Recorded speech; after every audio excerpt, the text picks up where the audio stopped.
नमस्कार प्रेक्षकांनो, आपण बघतोय लक्ष्मीच्या पावलांनीचा आजचा एपिसोडच्या सुरुवातीला इथे कलाला अद्वैत म्हणतोय दिव्यागारपर्यंत कसं जायचंय तर मार्ग शोध आधी. लिफ्ट लिफ्ट गाडी थांबवा, मला वाचवा असंच ओरडत असतो. तोपर्यंत कला म्हणते ऐक ना चांदेकर, आपण बघूया नाही, उद्या बघूया ना हे सगळं.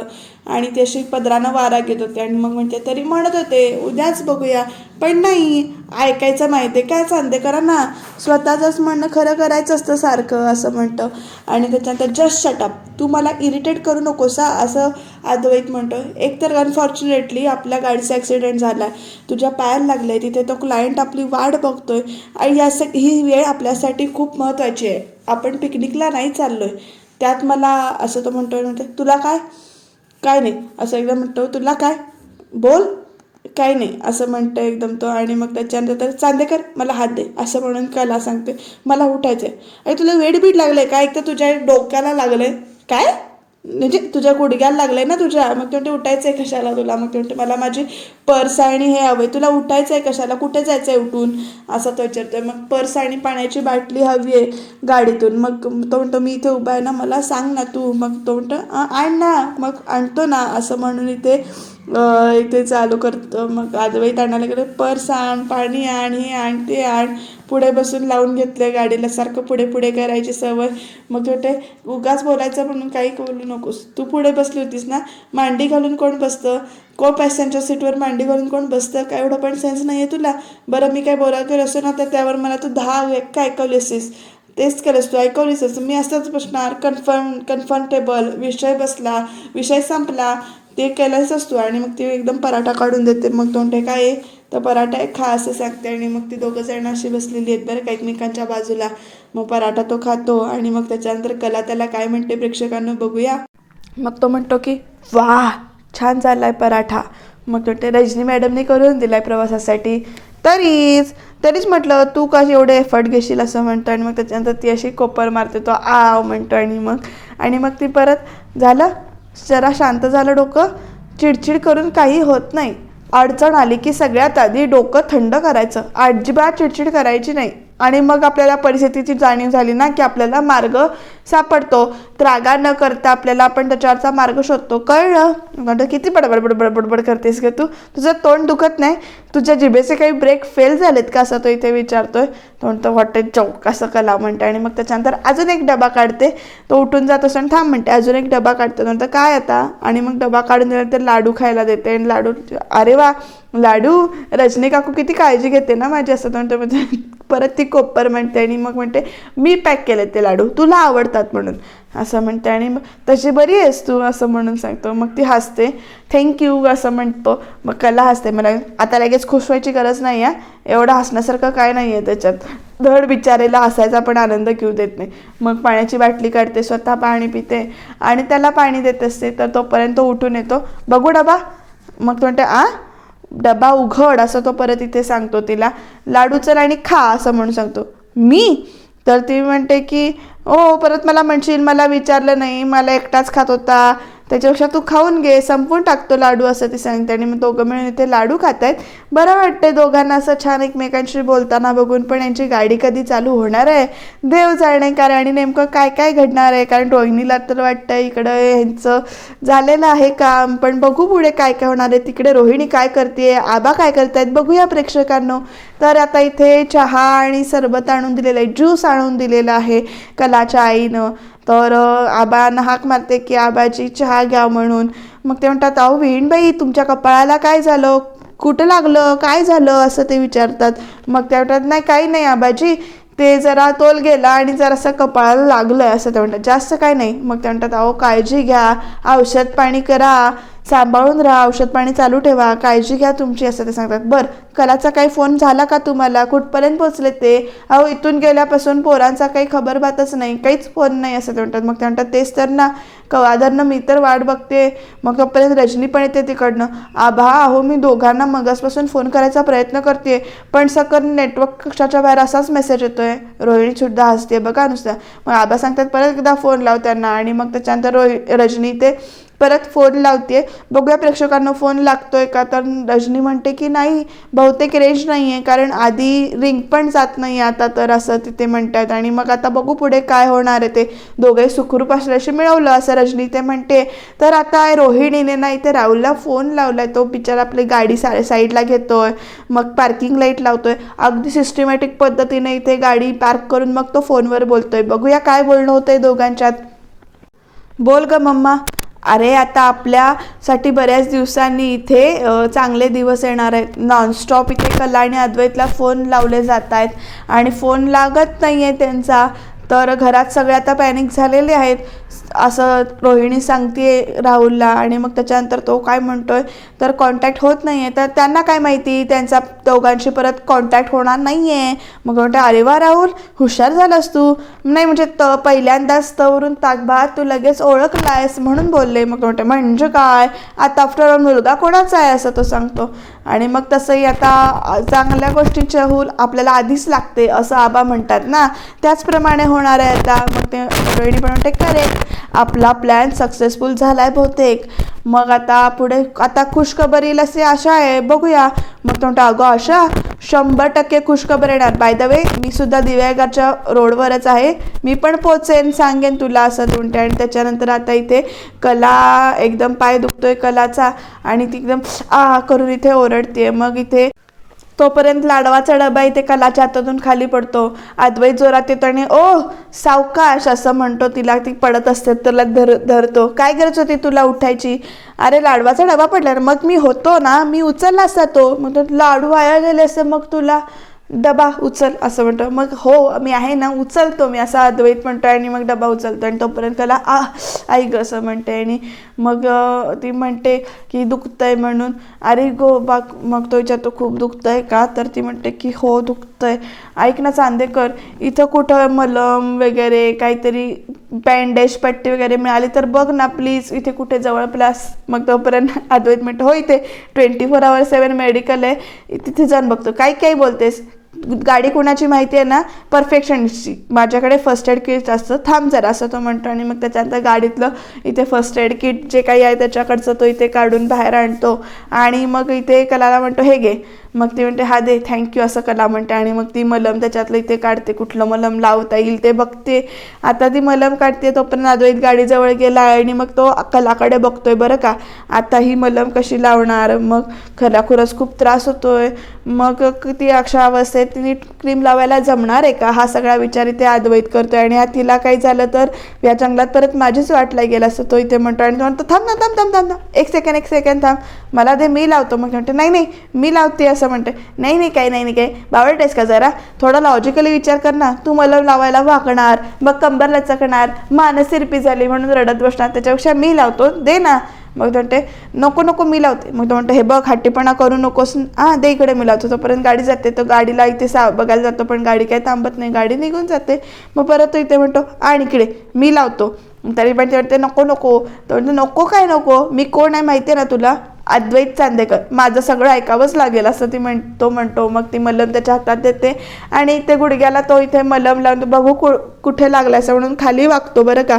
आणि त्याला मलम कुठे लागलंय दाखव असं ती म्हणते, चल ना दाखव. मग ती साडी हळूहळू अशी वर करते, ऑकवर्ड होते ती सुद्धा. अरे लवकर वर घे ना असं म्हणते, बघू दाखव असं म्हणून तो सांगत असतो तिला. आणि मग त्याच्यानंतर तो एकदम वर उठतो बरं का. बिचारायला बहुतेक ना दिसत नाहीये प्रेक्षकांनो, पण हे जे सत्य जेव्हा कलाला कळेल तेव्हा काय गोंधळ होईल बघूया. कधी कळणार आहे कलाला की अद्वैतला दिसत नाहीये, बघूया ते. तो म्हणतो कसं लावणार, मग खूप लागलंय ग तुला असं तो म्हणतो. आणि म्हणते हो लाव ना जरा मलम. मग परत इथे अद्वैत खाली वागतो आणि त्याच्या पायाला इथे मलम लावून देतो बरं का, गुडघ्याला. छान असं कला तोपर्यंत इथे त्याला मलम लावताना बघतीये आणि ते असं करते. मग तो फुंकर वगैरे मारतो, छान असं हळूवार असं मलम लावून देतो. कला अशी छान हसतीये, तिच्यासाठी हे मुमेंट स्पेशल आहेत. पण त्या अद्वैतला या मोमेंटची जाणीव नाही आहे, पण तिच्यासाठी मोमेंट स्पेशल आहे. त्यामुळे बॅकग्राऊंडला छान गाणं वाजतंय, आई ग असं वगैरे तिथे म्हणते आहे, मध्येच हसतीये, त्याच्याकडे बघतीये. तो आपला मलम छान लावून देतोय आणि फुंकर पण घालतोय, तो सुद्धा त्याच्या डोळ्यात बघतोय बरं का. पण बिचाराला बहुतेक दिसत नाहीये म्हणून तसं ती अशी का बघते असा विचार करत असावा असं वाटतं. मला तरी वाटते. प्रेक्षकांना तुम्हाला काय वाटतंय ते सांगा तुम्ही कमेंटमध्ये. छान बॅकग्राऊंडला गाणं वाजतंय. दोघं 2 मिनिटांसाठी एकमेकांच्या डोळ्यात बघतात. म्हणते काय बरं वाटतंय? हो जळजळतंय, मजा येणारच ना असं तो एकदम म्हणतो. हसतीस काय? आणि ते तर बघूया पुढे. थोडं सहन कर असं आणि सांगतो तो तिला. आणि मग त्याच्यानंतर नक्की अँटीसेप्टिकच लावलंस ना? मागच्या वेळी बाम लावला होता हाताला. मग त्याला आठवतं मागच्या वेळेला काय झालं होतं, त्याला भाजलं होतं आणि त्यावेळेला अँटीसेप्टिक लावायच्या ऐवजी तुम्हाला क्रीम लावायच्या ऐवजी बाम लावला होतास, वाट लागली होती माझी असं ते. मग त्याला ते आठवतं आणि मग त्याच्यानंतर म्हणतो हो एकदा झालं म्हणजे काय सारखं होणार आहे का तसं, मलमच लावलंय मी असं म्हणतो. मग थँक्यू चांदेकर असं कला म्हणते. मग अद्वैत पण हां बरं असं म्हणतो. आता जरासं उभी राहा आणि जरासं चालून बघ. म्हणतं का? अरे चालून बघ ना जरा बरं वाटतंय का बघ ना. मग ती म्हणते की हो थांब असं म्हणते. मग चप्पल असं म्हणते. मग तोपर्यंत चांदेकरनं स्वतःच तिच्या पायात चप्पल घालून देतो बरं का. अगं ते म्हणते राहू दे असू दे मी घालते. काही होत नाही असं अद्वैत इथे कलाला म्हणतोय. तिला असं छान असं आधार देऊन उठवतोय. आधार घे आणि हळूहळू उठ असं सांगतो. आणि ह्या सगळ्या प्रकारात ना अद्वैतच्या बोटाला जे मलम असतं ते त्याच्या डोळ्याला इथे लागतं आणि त्यामुळे त्याचा डोळा इथे चुरचुरायला लागतो. त्यामुळे आता बघू काय होतंय पुढे. आता त्याचा डोळा तर चुरचुरतोय. डोळ्यात क्रीम केलं असं तोडतंय. अरे बघ ना जरा इकडे तिकडे. मग म्हणता इकडे तिकडे म्हणजे कुठे बघू? अरे इथेच थांब चांदेकर, पाणी. मग ते म्हणते हो देते थांब जरा. मग ती हळूहळू लंगडत पाण्याची बाटली त्या दगडावर ठेवलेली असते. ती पाण्याची बाटली घ्यायला जाते. पाणी त्याच्या हातावर घालते. जरा हळू घाल माझ्या अंगावर पडतंय असं इथे तो सांगतो. आणि मग त्याच्यात खाली असं वाकून पाणी घालते. हात बीत धुते. मग डोळ्याला पाणी असं मार डोळ्यावर पाणी वगैरे ती सांगते. तसं तो करतो. आणि आता रुमाल पण त्याचा तेवढ्यात ना खाली पडतो बरं का. खाली त्या पाण्यात भिजतो आणि म्हणतो आता रुमाल पण पडला आता काय करू. मग ती दुसरा रुमाल आणायला जाते. डोळा मारणं बंद कर हा असं म्हणते. नाटकं करू नको असं म्हणते. मग तो म्हणतो वेडी बिडी झालीस का जरा, सिच्युएशन काय आहे तुझ्या सिच्युएशनचं गांभीर्य समज ना, तू काय खुळ्यासारखं बडबडतेस असं ते म्हणतो. आता खाली दे जरा, कपडे घाण आहेत वगैरे सगळं त्यांचं बोलणं चालू आहे. पाण्याच्या बाटलीतलं पाणी घालतं आणि मग रुमाल आणायला जाईपर्यंत ना अद्वैत तिथे कलाचा पदरच धरतो आणि तो असा डोळ्याला लावतो आणि डोळासा पुसून घेतो आणि छान असा पुसून घेतो. आता असं नाही करायचं असं म्हणून सांगते. मग कला म्हणते मग कसं करायचं असं अद्वैत विचारतो. आणि मग त्याच्यानंतर इथे कला छान असं रुमालाची पदराची घडी वगैरे करते. मग तोंडाची अशी वाफ घेते आणि मग त्याच्या डोळ्याला इथे शेकते. असं 2-3 वेळा ती करून दाखवते. आणि मग असं तो तिला असं छान धरतोय खांद्याला तिच्या आणि ती अशी डोळा इथे छान फुंकरते. छान वाफ वगैरे देते इथे. ठीक आहे बरं वाटतंय आता असं ती हळूहळू विचार. मग तो म्हणतो हा जरा ठीक वाटतंय असं वगैरे इथे चालले. मग ती डोळ्यात अशी छान 1 मिनिट थांबा असं म्हणते आणि डोळ्यात अशी छान अशी फुंकर घालून देते बरं का. दिसताना दिसतंय रोमॅन्टिक असं, पण त्या दोघांचं नातं बघता जे असं एकाच्याच मनात रोमांस असं म्हणायला हरकत नाही. मग ती अशी छान फुंकर घालून देते परत डोळ्यामध्ये. बरं वाटतंय का तुला आता असं प्रेमाने विचारते. ठीक आहेस ना. मग तो पण असे डोळे वगैरे असे चला उघडून बघतो आणि हो ठीक आहे आता बरं वाटतंय हो सावकाश असं म्हणतो तोच तिला. आणि मग तू एक काम कर, तू ना इथे असं गाडीत बस आराम कर, तुझ्या डोक्याला लागलंय ना. मला वाटतं सॉरी तुझ्या गुडघ्याला लागलंय ना तर त्रास होईल तुला परत, तू गाडीत बस. तुझा डोळा दुखतोय तरी मस्ती जात नाहीये तुझी असं ती टोमणा मारते. आणि मग अरे सावकाश तिकडे कुठे चाललेस आता. मग पर्स हवाय डबा हवाय, मी आहे ना इथे उभा, मी आणून देतो तुला, दिसतोय ना डोळ्याने, थांब ना जरा, ये तू इथे आधार घे. मग हळूहळू सावकाशीला इथे तो गाडीत बसवतो बरं का. हा बस हा शांत बस असं वगैरे इथे सांगतो. पाय पसरून बस, शांतपणे बस, मागे सरक तिकडे असं इथे तो सांगतो तिला. आणि अरे माझी पर्स आणि पाण्याची बाटली दे ना. मग तो म्हणतो आणतोय थांब जरा, हे घे पाणी पी असं म्हणून सांगतो तिला. डब्बा क्रीम ह्या सगळ्या गोष्टींची आठवण करतो. अरे फर्स्ट एड बॉक्स माझ्या पर्समध्ये ठेवू नकोस. मग म्हणते आता ह्याच्यात ठेवणार आहे का मी डबा, कळतंय मला तेवढं असं तो एकदम ओरडून सांगतो. क्रीम विसरलास का तर तो तिच्याकडे नुसतं बघतो. हे घे पर्स घे. आणि मग तो डबा फर्स्ट एडचा बॉक्स जो काही आहे तो गाडीच्या पुढच्या साईडला इथे ठेवतो. आणि रेंज येते का नाही तो बघतो. बस जरा मी नेटवर्क मिळते का बघतो असं सगळे सांगतो तो. आणि तो चढून वगैरे बघतोय कुठे नेटवर्क येते का. तोपर्यंत कला इथे छान अशी टेकून बसलेली आहे बरं का प्रेक्षकांनो गाडीच्या सीटला.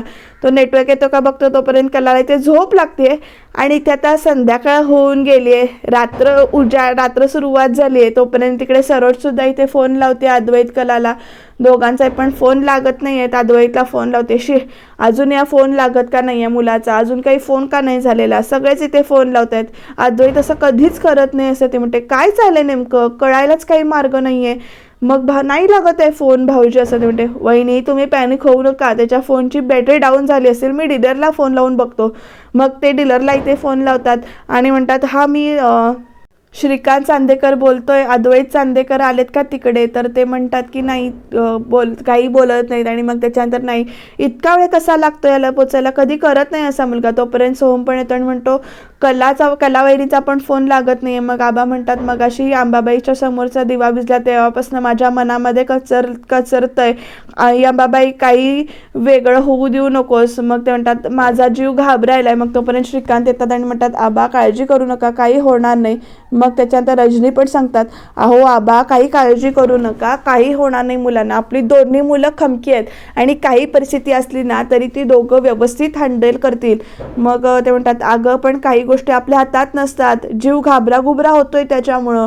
तोपर्यंत तो म्हणतो, बाबा आपण निघूया दिव्यागारच्या रस्त्याला, तोपर्यंत तिथे कुठेतरी रस्त्यात सापडतील रस्ते. मग ते म्हणतात, श्रीकांत म्हणतात तोपर्यंत गाडी काढ. मग ते वहिनीला सांगायला आम्ही दिव्यागारच्या रस्त्याला जातोय आणि बघून येतो. मग इथे सरोज म्हणते की जे काही कळेल ते आम्हाला सांगा पटकन. मग सगळे इथे पॅनिक झालेले आहेत घरातले, कारण फोन लागत नाही. तोपर्यंत कलाची आई त्या नोकराला पण इथे बरोबर पाठवते जा म्हणून त्यांच्याबरोबर, आणि काहीतरी कळलं तर असावं. तोपर्यंत रोहिणी म्हणते खरं आहे, त्यांच्या हातात काहीच नसणार आहे आता, आणि गाडीचे ब्रेकसुद्धा नसणार आहेत साधे त्यांच्या हातामध्ये, असं म्हणते ती इथे. आणि तिच्या मनात इथे उकळ्या फुटतायत. बघूया पुढे काय होणार आहे ते प्रेक्षकांनो, कारण आता काहीच खरं नाही असं इथे रोहिणी म्हणते. तर आता इथे रात्र झालेली आहे, कलाला झोपेतनं जाग येते, चांगली झोप झाली आहे बरं का कलाची. ती उठते बिटते, आळस वगैरे देते आणि म्हणते, इतका वेळ ह्या चांदेकरने मला इथे झोपून दिलं, कसं काय, अवघड आहे, म्हणजे आश्चर्य आहे असं म्हणते.